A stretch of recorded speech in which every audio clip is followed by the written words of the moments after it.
Nous sommes sur le thème, donc il y avait tout à l'heure, en tout début, le petit dessin avec le fruit, le Galates 5, 22. Tout le monde connaît Galates 5, 22. Pour ceux qui ont l'habitude d'utiliser la Bible quand ça va pas, et puis aussi l'utiliser quand ça va, se nourrir d'elle, de la parole de Dieu.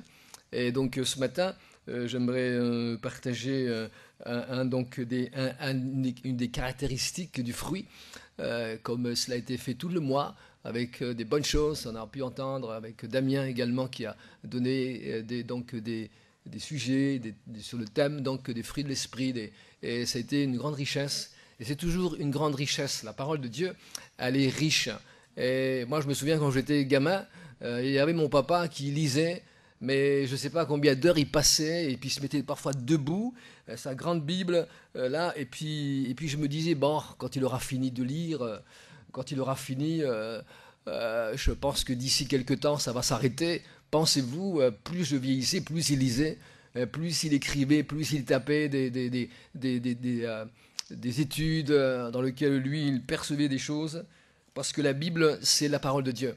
Et Dieu est infini, infiniment grand, mais il y a infiniment de ressources pour nous, pour pouvoir encore nous apporter le poids, ce qu'il nous faut vraiment. On a besoin de s'en toucher, on a besoin de sa grâce.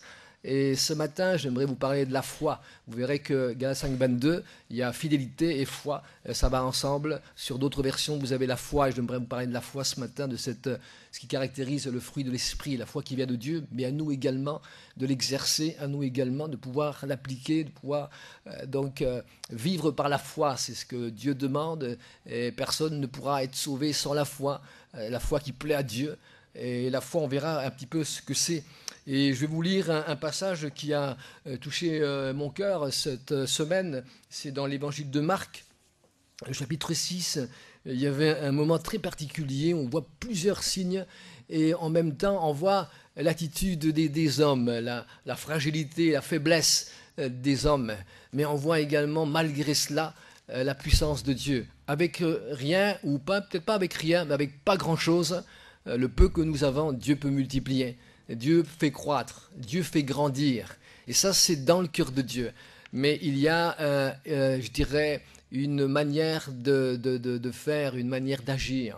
On va le voir. Donc je vais vous lire, on va lire, et on va voir les différentes étapes. C'est quelque chose qui a touché mon cœur, et on pourrait s'arrêter dans différents chapitres, on dirait différents versets, on dirait c'est pas mal, ça suffit, je trouve que c'est pas mal d'avoir ce premier, mais Dieu va aller plus loin avec nous, et il veut toujours aller plus loin avec nous. Je crois que l'église du Seigneur, c'est pas seulement une église où on explique les choses, où on donne des enseignements, mais c'est l'église où il y a le miraculeux qui est là, où il y a la vie de Dieu qui est là, où il y a l'action de Dieu qui est là.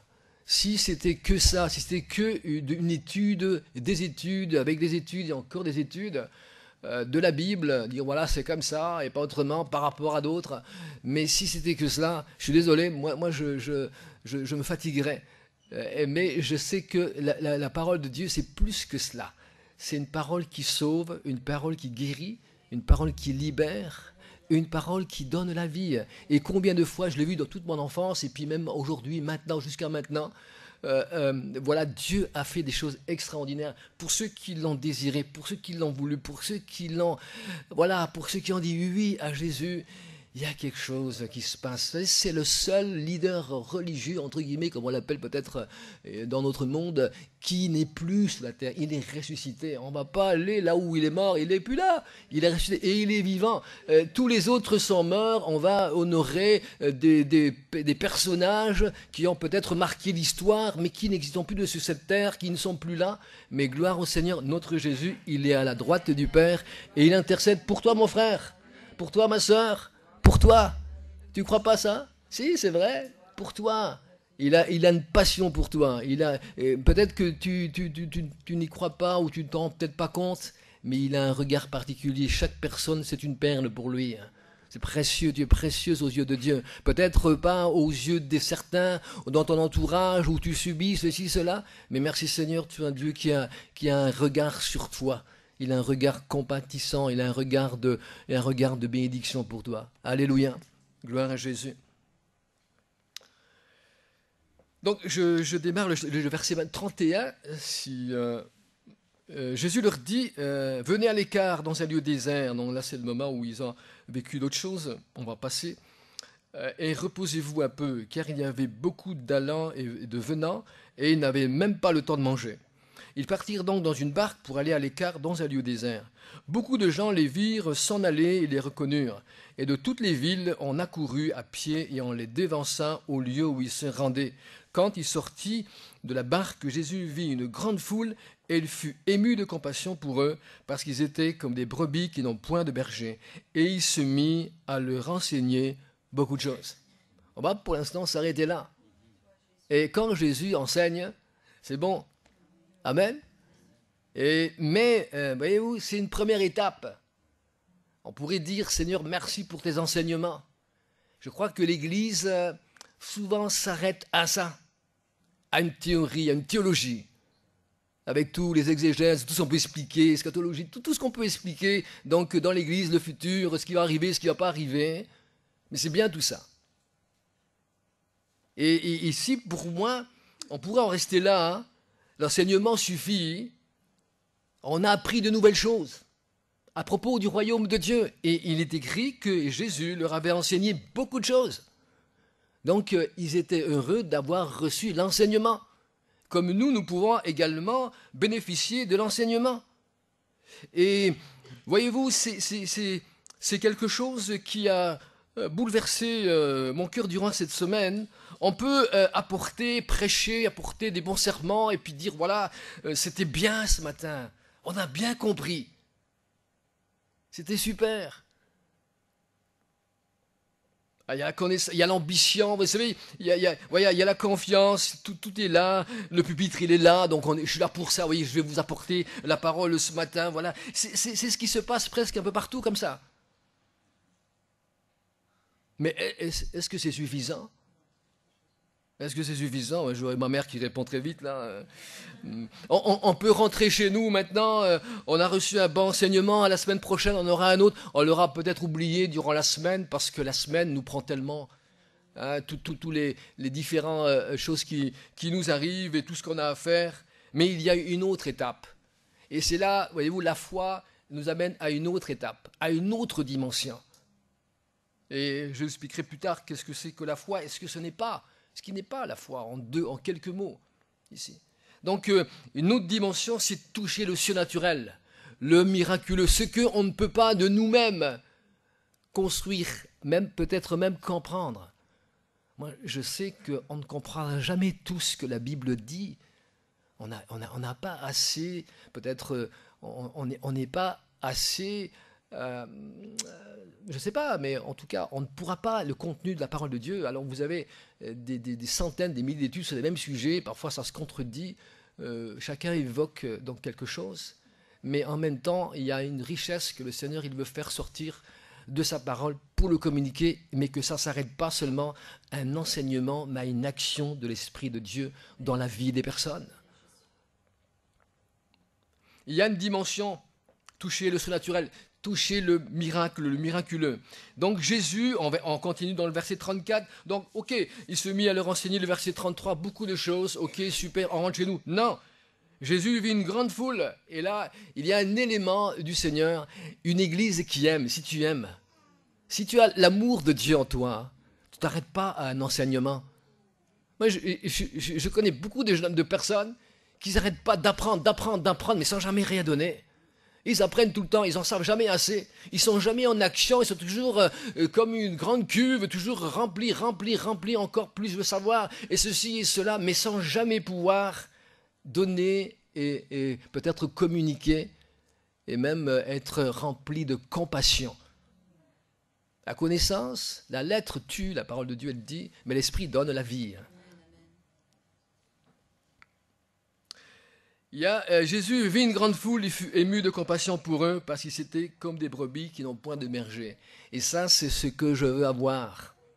C'est ce que je veux avoir, c'est un cœur rempli de l'amour du Seigneur pour les âmes, pour les gens, pour ceux qui sont peut-être pas mis sur la touche, pour ceux qui sont mis sur la touche, pour ceux qui ne sont pas évalués, pour ceux qui, aux yeux de la société, n'ont pas de considération. Voilà, beaucoup de choses se passent. J'aimerais que l'enfant, là je suis désolé, mais je suis obligé, j'aimerais que l'enfant, voilà, il ne faut pas qu'elle reste là, sinon, pour moi je ne peux pas, sinon. Même si c'est ma petite fille, hein, je le dis quand même, mais je ne peux pas fonctionner comme ça. Désolé. Voilà. J'aime beaucoup. Mais moi je ne peux pas continuer. Tu la regardes là? Ok. Faut pas la regarder. Regardez à moi, je suis plus beau qu'elle.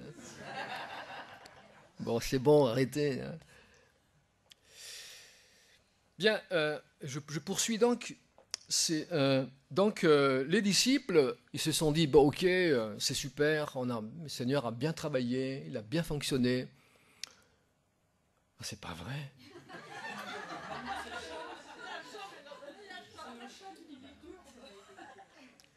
Seigneur. Bon. Et on pourrait s'arrêter là. Et c'est vrai que souvent, on en arrête là, sur ce point-là. Mais les disciples, ils ont quand même un réflexe intelligent. On va dire, renvoie-les. C'est l'heure qui était déjà avancée, verset 35. Ces disciples s'approchèrent de Jésus. Ils vont donner un bon conseil au Seigneur. Et ce lieu est désert. L'heure est déjà avancée, donc il se fait tard. Probablement, Jésus était là avec tous ces tas de foule-là.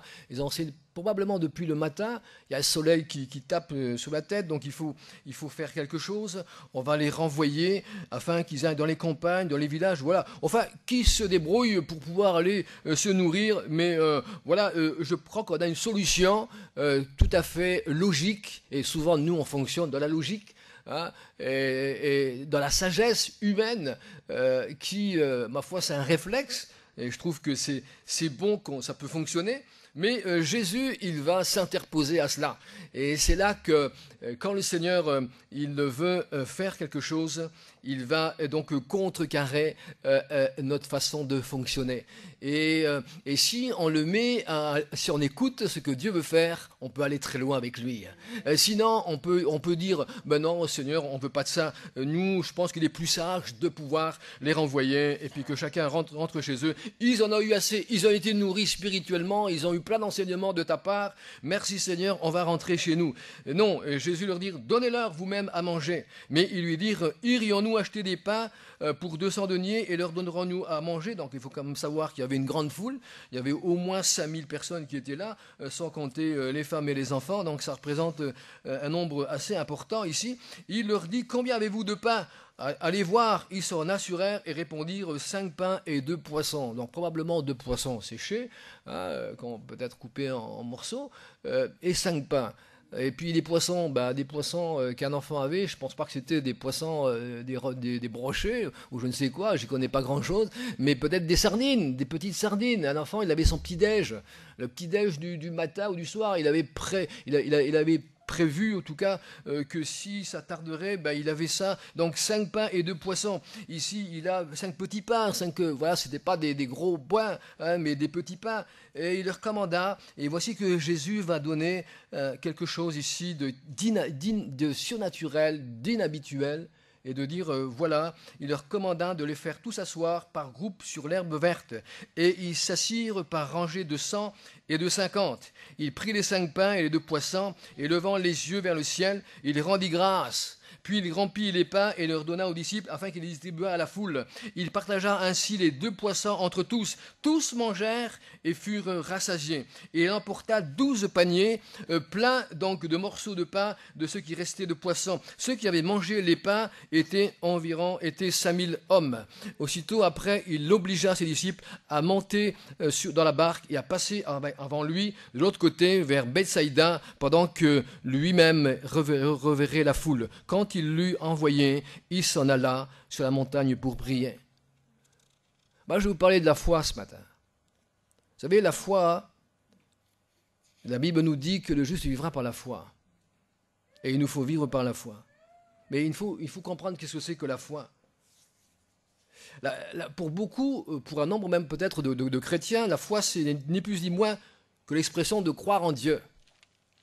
On croit en Dieu. Avoir la foi veut dire que croire que Dieu existe sans plus. Et cette approche, ce n'est pas seulement dans les églises traditionnelles, mais également dans les églises évangéliques. Souvent, beaucoup se disent chrétiens pour le simple fait qu'ils croient en Dieu, qu'ils croient que Dieu existe, et ils vont à l'église tous les dimanches. Donc pour eux, ça s'arrête là.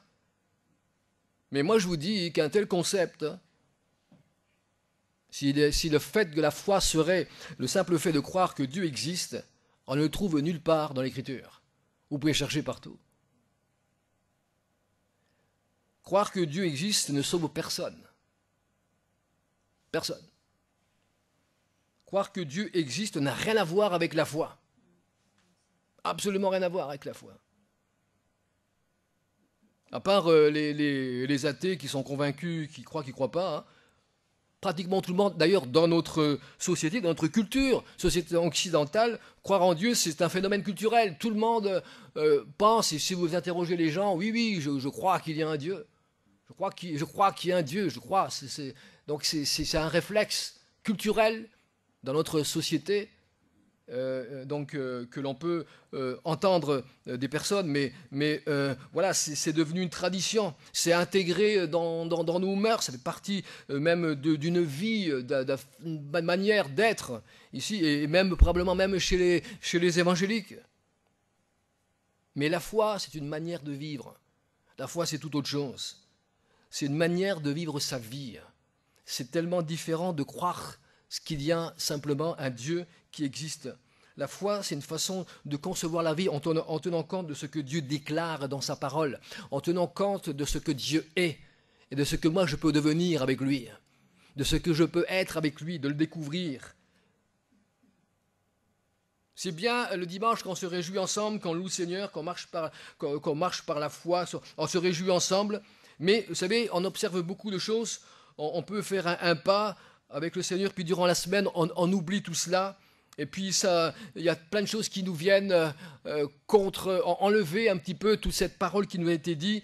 Et ensuite, ça revient après, dans la semaine après, on a besoin encore une fois pour essayer de reconstruire tout cela.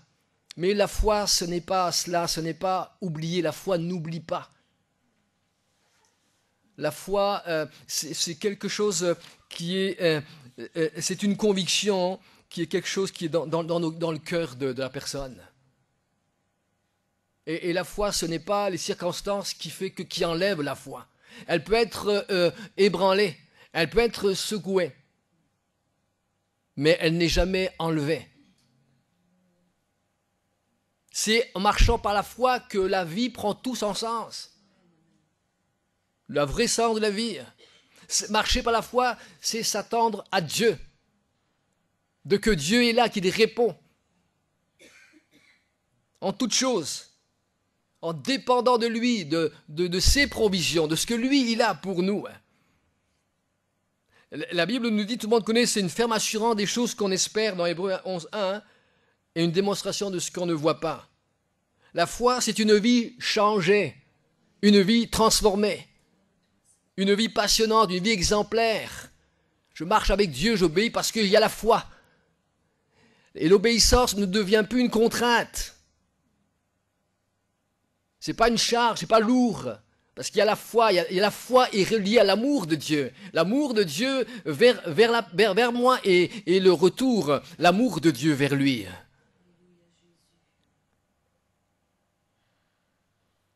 Je crois que le monde a encore à voir de ce que Dieu peut faire si Dieu trouve l'Église avec la foi. On a tellement donné une explication de la foi, tellement réduit, minimisé ce que la foi est, mais c'est plus que cela. C'est plus que cela. Dieu veut que nous découvrions le miraculeux, les promesses, la puissance de sa parole. La parole qui prend naissance dans le cœur. Vous savez, on peut avoir la parole qui prend naissance dans la tête, ça va toucher la tête. Mais si ça prend naissance dans le cœur, ça va toucher le cœur. Et ce qui compte, c'est le cœur. Dieu regarde au cœur. Il regarde ce qu'il y a dans ton cœur. Et il veut que ce cœur abonde de sa vie. Au-delà de ce que tu peux vivre, au-delà de tes pensées, au-delà de tes combats, il n'y a rien de plus grand que Dieu ne peut pas surmonter. Peut-être tu vis quelque chose, je sais pas, tu es dans un combat, dans une lutte, quelque chose qui dépasse ton entendement, qui dépasse ta situation, et tu n'en peux plus. Mais merci Seigneur, la foi doit être mise en action.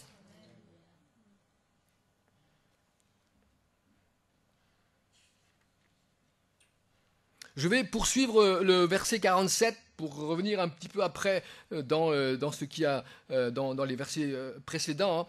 Le soir étant venu, donc voyez ce qui se passe, le drame de la tempête. Il y a eu le miracle, on va le voir tout à l'heure, voilà, je ne veux pas trop faire un message trop long. Il y a eu le miracle, mais il y a le drame de la tempête. Il arrive la tempête. Après que les disciples ils aient vécu une chose extraordinaire, le miracle. Vous voyez, l'homme, c'est très bizarre d'ailleurs comment nous on fonctionne. Il oublie tellement vite. Il croit que Dieu peut faire ça, mais pas ça. Il croit que Dieu peut peut-être multiplier le pain, mais il croit que Dieu qui est puissant, mais il en néglige son pouvoir. Le pouvoir de Dieu au-dessus même des éléments. Le soir étant venu, verset 47, la barque était au milieu de la mer et Jésus était seul à terre. Il vit qu'il y avait beaucoup de peine à ramer, car le vent leur était contraire. À la 4e veille de la nuit environ, il alla vers eux, marchant sur la mer, et il voulait les dépasser. Quand ils le virent marcher sur la mer, ils crurent que c'était un fantôme. Et ils poussèrent des cris, car ils le voyaient tous, ils étaient troublés. Alors Jésus leur parla et leur dit, « Rassurez-vous, c'est moi, n'ayez pas peur. » Vous savez, Jésus a toujours de bonnes paroles. Il a dit, mais qu'est-ce que vous faites là, les gars? N'importe quoi. Je suis là. Non, n'ayez pas peur. Et Jésus avait déjà discerné qu'il y a la peur, souvent, qui nous envahit, la peur qui nous paralyse, la peur qui nous fait peur et qui nous rend malades et qui nous met dans une situation catastrophique où notre cœur, il est aigri, il est rabougri, là, il n'y a plus rien. La foi où elle est, j'en sais rien, elle doit être quelque part, mais je ne sais pas, j'ai plus rien. Je ne crois plus en rien. Après même avoir vécu quelque chose. Puis il monta vers eux dans la barque et le vent cessa. Ils furent en eux-mêmes tous stupéfaits et remplis d'étonnement. Regardez le verset 52 et la boucle se referme du verset que j'ai lu. Car ils n'avaient pas compris le miracle des pains parce que leur cœur était endurci. La boucle se referme là. Ils n'avaient pas compris le miracle des pains. Le cœur endurci, j'ai regardé dans ma Bible online ce que ça voulait dire en grec. C'est comme si c'était recouvert, vous savez, comme quand on marche beaucoup derrière sur le pied, le talon du pied devient très très dur. C'est comme le cal, on appelle ça un cal. Hein, donc ça devient très dur et le cœur avait comme une épaisse couche de cela. C'était recouvert de cette dureté ici. Ça représente également même perdre le pouvoir de comprendre. De la compréhension, il y a une perte, il y a quelque chose qui ne va plus, perdre la foi. Et c'est terrible, c'est ce qui pourrait le faire le plus peur. Je dirais, la crainte, pardon, plus de crainte, c'est de perdre la foi. De dire, waouh, je suis dans une situation tellement, voilà, c'est très dangereux, bien aimé, de se retrouver dans cette situation-là. Mais Dieu est un Dieu de grâce. Et c'est vrai que souvent on apprend de lui. Jésus, lorsqu'il a fait ce miracle parmi, lorsqu'il donnait donc, la nourriture, il n'a pas fait ça pour faire du spectacle. Jésus n'est pas là pour faire du spectacle. Il est là pour répondre à un besoin. Jésus n'est pas là pour impressionner qui que ce soit. Il est là parce qu'il sait qu'il va toucher un cœur qui est dans le besoin. Et un cœur qui crie à lui, un cœur qui s'attend à lui, Jésus il va répondre. Alléluia. Jésus les a enseignés, leur a donné des leçons, une belle école supérieure, on va dire. Il avait partagé, tout ceci avait été fait, mais leur cœur sont restés inchangés. le drame du croyant. Et ça, je crois que c'est que le cœur, il est inchangé. Il est croyant jusqu'à un certain point. Tout le reste, il n'en veut pas. Ou alors, il s'arrête là à une limite qu'il s'est fixée lui-même. Et le cœur, il est resté inchangé. Ce peuple, il a encore en vie aujourd'hui, où les cœurs restent inchangés. Il suffit d'une tempête pour voir la réaction. Il suffit d'une secousse, il suffit de quelque chose, voilà, d'inconnu, voilà, quelque chose qui peut arriver dans la vie qu'on ne sait pas, qu'on n'attend pas, et voilà que le cœur prend toute sa forme humaine, charnelle, et il vient même contrarier ce qu'il avait à l'heure auparavant, peut-être confirmé, affirmé, peut-être mentalement, dans l'esprit simplement, voilà, intellectuellement, mais pas dans le cœur. Il faut que la parole de Dieu descende dans le cœur, qu'elle prenne, qu'elle grandisse. Le fruit de l'esprit, c'est un fruit, ça prend du temps pour qu'un fruit pousse. C'est une semence qui prend un certain temps pour qu'elle grandisse. Elle est nourrie, elle est bien aimée, arrosée. Mais c'est aussi des hommes et des femmes qui se tiennent devant Dieu par la prière. La prière, c'est le moteur, je dirais même c'est le carburant. Sans la prière, on ne peut pas résister à toutes ces tentations, à tout ce qui peut arriver dans la vie. Mais merci Seigneur pour la prière, ou veiller et prier en tout temps.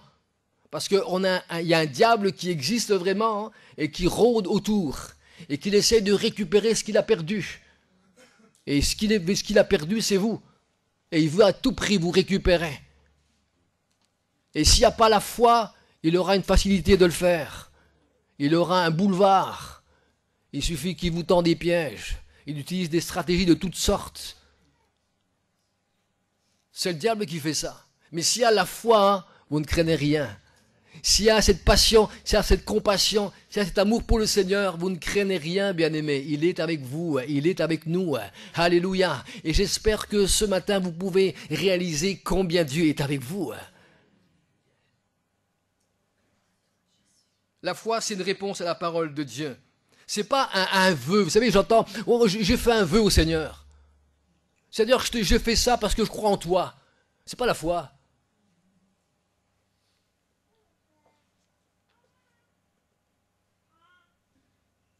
La foi, c'est, Seigneur, c'est trop grand pour moi ce problème, je te le soumets.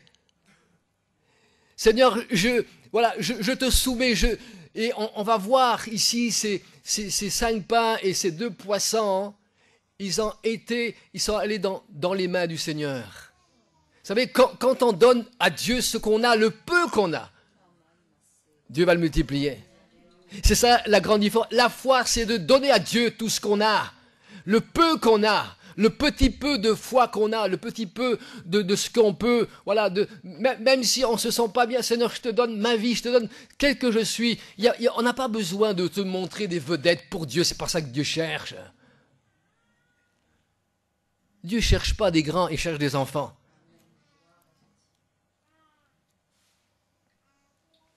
Et c'est ce que les disciples, quand ils ont ramené donc ces 5 pains et 2 poissons, en voyant la foule, les disciples disent, il vaut mieux donner ça à Jésus, parce que nous, voilà, ça n'ira pas pour nous. Et ils ont donné ça, et j'aime la prière du Seigneur. Jésus a béni, et la prière de Jésus, peut-être que nous, on aurait prié autrement. Il dit, Seigneur, regarde un peu, j'ai 5000 personnes, j'ai 15 000 personnes. Seigneur, s'il te plaît, Seigneur, et fais un miracle, je t'en prie, Seigneur. Fais ça, parce que sinon, je vais être mal. Aide-moi, Seigneur. J'ai 5000 là, je crois à ton miracle, mais Seigneur, je te prie, multiplie. Jésus, il a rendu grâce de ce qu'il y avait. Rendez grâce de ce que vous avez. C'est Dieu qui va le multiplier. On a une prière, nous, qui contrecarre la foi souvent. Seigneur, multiplie, je te prie. Oui, on peut prier comme ça. Je ne dis pas que cette prière, elle est effacée, non. Mais on a cette prière, presque on responsabilise Dieu en disant, Seigneur, je t'ai demandé de multiplier, mais tu ne l'as pas fait, voilà quoi.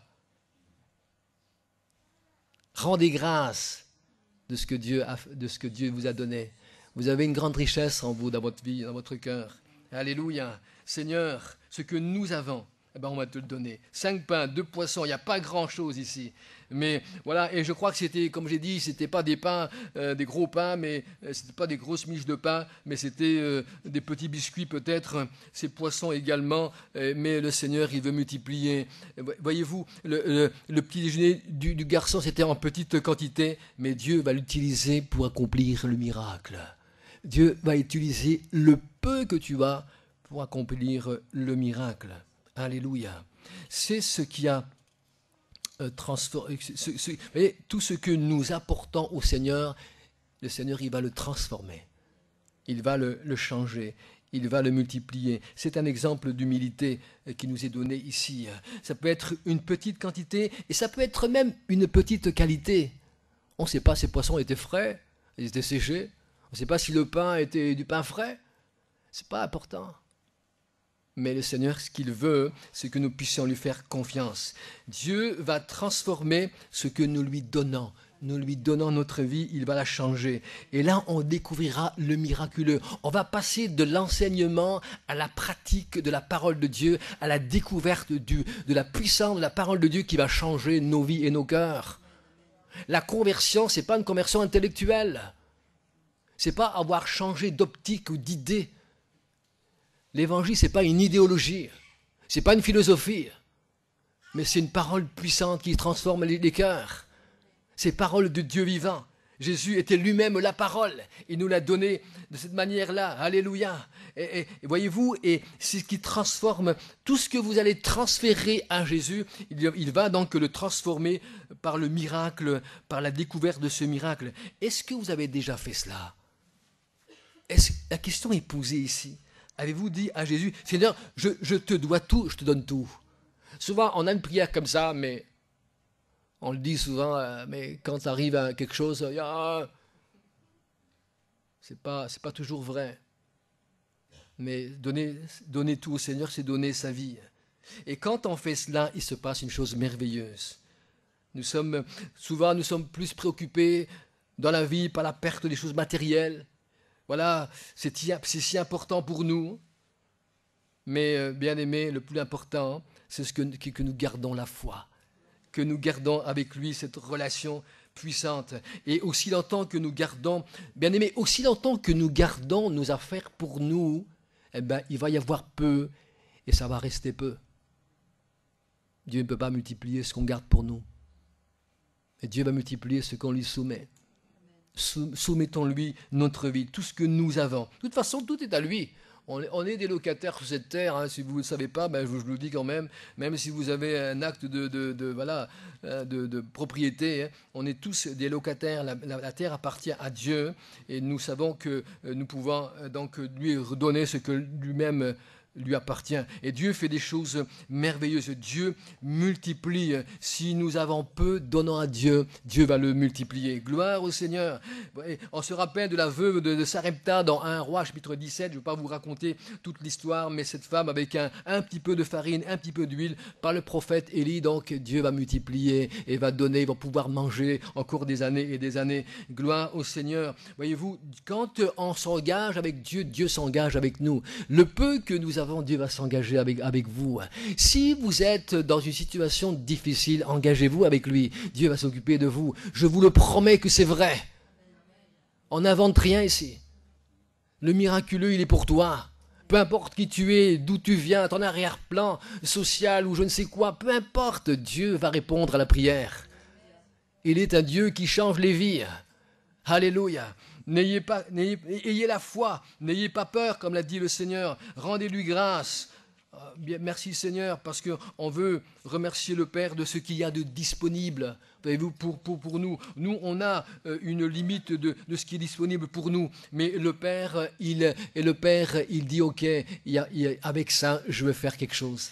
Avec le peu, je vais faire quelque chose de puissant. Et c'est merveilleux de voir que les disciples... Moi, je voudrais mettre à la place des disciples. C'est pas évident pour eux. La première rangée, voyez-vous, on va commencer par la première rangée, si on se met à leur place, qui passe la nourriture, on commence par... Alors qu'ils sont par rangée de 100, de 50, ça fait quand même du monde. Je ne sais pas comment ils ont fait, ils étaient 12 là.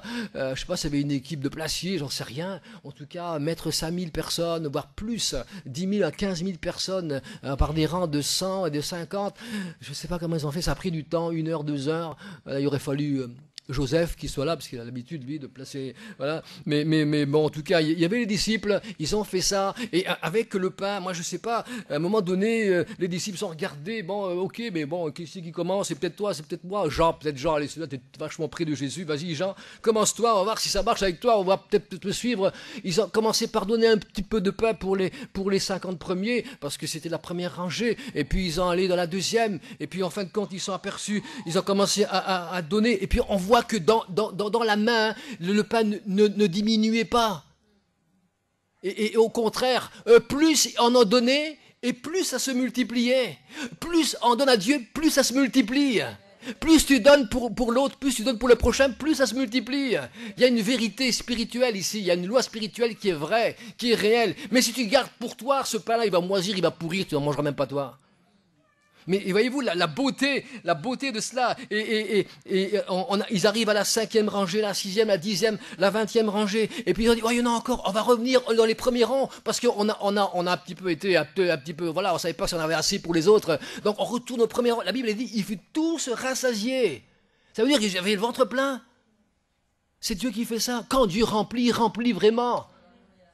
Alléluia. Il ne laisse pas les ventres à moitié vides. Il ne laisse pas les cœurs à moitié vides. Le cœur à moitié vide. Il les remplit vraiment. Et ça, c'est la beauté du Seigneur, bien-aimé. La nourriture, elle se multiplie dans nos mains tant que nous la donnons. Tant que nous la donnons. Il y a beaucoup de croyants qui souffrent parce qu'ils ne donnent rien. Ils souffrent, ils sont dans des situations spirituelles terribles. Ils prient le Seigneur, peut-être voilà, dans leur là, pour eux, ceci, cela, ils sont là pour eux, sans rien faire, sans rien donner, mais ils souffrent parce que leur nourriture, elle pourrit. Mais tant qu'elle n'est pas donnée, tant qu'il n'y a pas le cœur de service, tant qu'on n'en donne pas, il y a un problème. Dieu ne peut pas multiplier parce que tu l'as, garde-le pour toi. C'est bien, tu as ton Dieu, c'est très bien. Tu pries, tu fais ceci, tu fais cela, tu vas à l'église le dimanche ou la semaine, tu fais, voilà, c'est bien, tu fais ta prière tous les jours, c'est bien, ok, d'accord, c'est très bien, mais il y a un problème. Il y a un problème. Ma plus grande joie, je le dis souvent, c'est pas quand je suis avec les chrétiens. Merci Seigneur, parce que quand je me réjouis, quand je suis avec les croyants, ma plus grande joie, c'est de pouvoir donner la nourriture spirituelle à ceux qui ne connaissent pas le Seigneur. À ceux qui ne connaissent pas.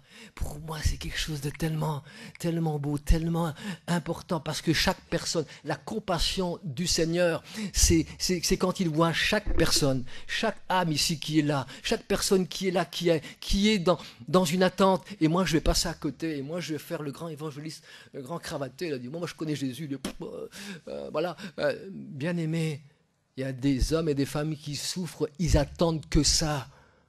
On a souvent dit, ouais, mais ça ne marche pas, l'évangélisation. Vous savez ce qui ne marche pas? C'est les cœurs fermés, c'est une église fermée qui ne marche pas. Je crois que l'église n'a pas de mur, et elle n'a pas de frontières.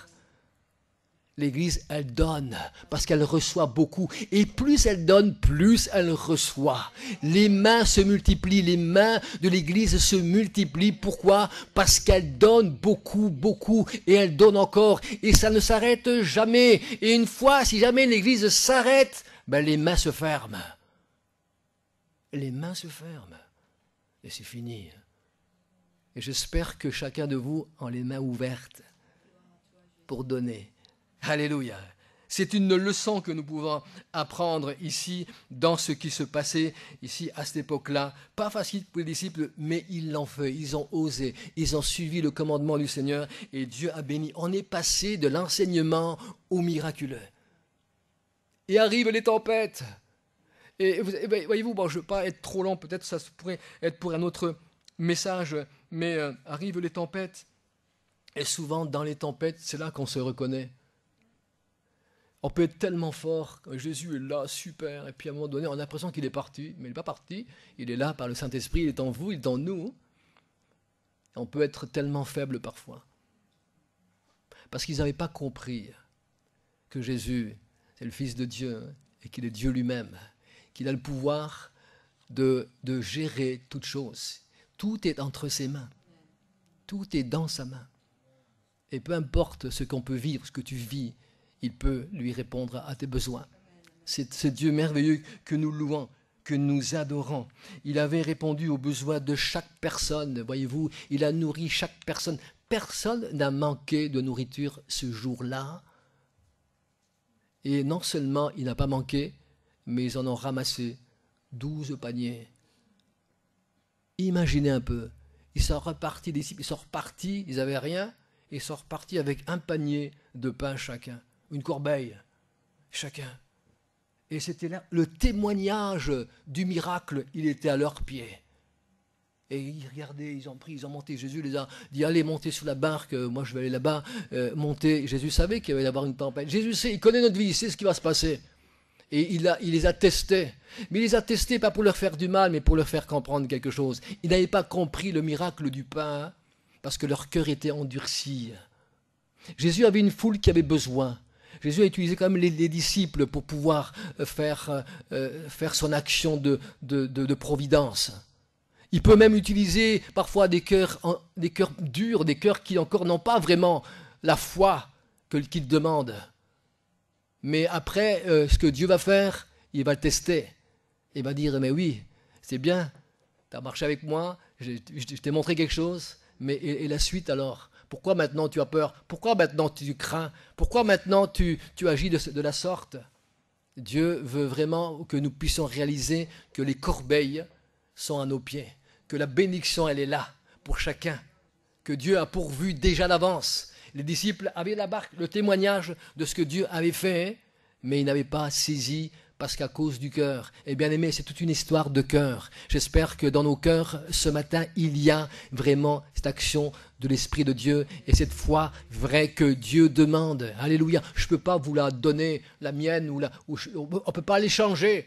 Tiens, je vais échanger ma foi avec un autre. On ne peut pas. On peut échanger la monnaie, on peut échanger notre Bible peut-être, mais pas la foi. C'est à nous de cultiver, c'est à nous d'y travailler. C'est à nous, chaque jour, chaque matin, on peut prendre la parole de Dieu, la lire, prier, demander au Seigneur, et Seigneur, aide-moi, j'ai besoin encore de voir, de croire pour pouvoir, et Dieu veut nous ouvrir les yeux spirituels pour que ta vie, ça ne soit pas seulement une vie théorique, une vie où tu vis un christianisme léger, un christianisme comme ça, sans vraiment réaliser qui est Dieu et combien il t'aime, parce que tout ça, c'est englobé dans l'amour. Le premier signe, je dirais, du fruit de l'esprit, c'est l'amour qui englobe toute chose. L'amour du Seigneur. Alléluia. J'espère que ce matin, il y a quelque chose. Voyez-vous, et je me suis arrêté, c'est la fin ici, dans Matthieu 11:30, voilà, ici, mon joug est doux et mon fardeau est léger. Alors, je me suis dit, le joug du Seigneur, vous savez ce que c'est que le joug, on est attaché au Seigneur. Et un fardeau, mais un fardeau, c'est toujours lourd quand même. J'ai jamais entendu qu'un fardeau, c'était léger, moi. Quand vous regardez la définition d'un fardeau, c'est une charge. Et une charge, ça pèse. Vous savez? Ça pèse, une charge. On a l'impression que la phrase, elle n'est pas juste. Alors j'ai essayé de chercher. Vous savez, quand on se soumet au Seigneur, quand on est soumis au Seigneur, Dieu nous dit, voilà, j'ai un joug, mais j'ai également un fardeau. Le joug, c'est ce qui nous attache à lui. On devient comme lui, semblable à lui. Quand le Seigneur il va à droite, on y va aussi. Quand il va à gauche, on y va aussi. Quand on avance, on avance. Quand on s'arrête, on s'arrête. Il est avec nous, il est pour nous, il est en nous, il vit en nous, gloire à Dieu. Mais en même temps, il y a un fardeau. Et le fardeau, c'est tous ceux qui ne sont pas croyants. C'est tous ceux qui ne connaissent pas Jésus. C'est le travail qu'on a à faire. C'est l'œuvre qu'on a à faire. Et le fardeau peut être également, peut-être aussi, le poids de la vie ici-bas. Le poids, la charge qui fait que c'est lourd, c'est lourd. Mais le Seigneur, il dit que son fardeau à lui, il est léger. Que quand il s'approprie de notre charge à nous que nous avons, quand nous déposons au Seigneur notre charge, elle devient sa charge à lui et ça devient léger. Vous comprenez? Si je garde moi mon fardeau, il va être très lourd et pesant. Mais quand je dépose au pied du Seigneur, Seigneur, je te soumets ce fardeau, cette charge, Seigneur, ça devient léger parce que c'est le Seigneur qui porte. Je pensais que ça allait vous faire quelque chose, mais bon. Je viens juste d'avoir cette révélation-là maintenant. C'est pas grave. Ok. Voyez-vous, donc voilà, ceux qui s'abandonnent au Seigneur, même dans ce monde, même de ce monde, comment il fonctionne ici, il y a une grande paix, une grande joie intérieure. Quand c'est léger, il y a une paix, une joie intérieure. J'espère que vous êtes tous, vous voyez, la paix et la joie, ça fait partie également du fruit de l'Esprit, c'est caractérise le fruit de l'Esprit, que nous soyons remplis de l'Esprit de Dieu. Soyez remplis du Seigneur. Et peut-être il nous faut changer la mentalité. Vous savez, la culture, notre façon de faire, comme on a grandi, qu'on a vécu dans le cercle familial, comme on a fonctionné la vie, ça fait que on a tout un, on a une carapace, on a, je dirais même une structure qui fait que ça, voilà, on s'appuie là-dessus par nos connaissances, par nos expériences, douloureuses ou pas. Et ce qui fait que ça nous rend un peu, on se croit fort, mais en fait on est très vulnérable, très vulnérable. Et notre vie, notre foi, elle est comme le temps. Aujourd'hui il fait beau, gloire à Dieu, mais ça ne va pas durer, je ne sais pas si la semaine, à ce qui paraît, mais on sait que le soleil, parfois il est empêché de briller à cause des nuages. Et la vie c'est ça. Mais est-ce que quand les nuages arrivent, est-ce qu'on est toujours dans cet équilibre de foi? C'est ça. Donc il nous faut mettre de côté toute cette structure que nous avons, nous, reçue, même une éducation, une manière de faire, une manière même de comment se comporter, d'agir face à les contradictions, face à des situations, face même à la souffrance. Souvent beaucoup, je vois des gens qui ont souffert à cause d'une vie qui n'ont pas voulu qu'elle soit ainsi, mais hélas, là où ils ont vécu, là où ils ont grandi, des coups, j'entends tellement de choses. Bien-aimés, déposons tout au pied du Seigneur. Mon fardeau, il est lourd tant que moi je le porte. Ça devient un fardeau qui est pesant. Mais si je dépose au pied de Jésus par la foi, pas le déposer et le reprendre après, mais le laisser au pied du Seigneur. Vous savez comment on laisse ce fardeau au pied du Seigneur? En gardant la communion avec lui. C'est pas un truc du dimanche matin où on vient prier pour toi le dimanche matin. Ok, c'est bon, maintenant c'est réglé. Il faut que tu poursuives. Ceux qui ont fait le pas du baptême il y a quelque temps, c'est pareil, on poursuit. C'est pas le baptême qui va te sauver, mais c'est ta foi qui va te sauver. La foi en Jésus-Christ. Et nous aurons prochainement des autres baptêmes. Et c'est pareil, ce n'est pas le baptême qui va sauver, mais le baptême, c'est l'engagement de dire « je m'engage avec toi, Seigneur ». Mais la vie, elle est faite de surprises, la vie, elle est faite de combats, de conflits dans cette société plus ou moins difficile et délicate. Bien-aimés, on a besoin vraiment de marcher avec le Seigneur.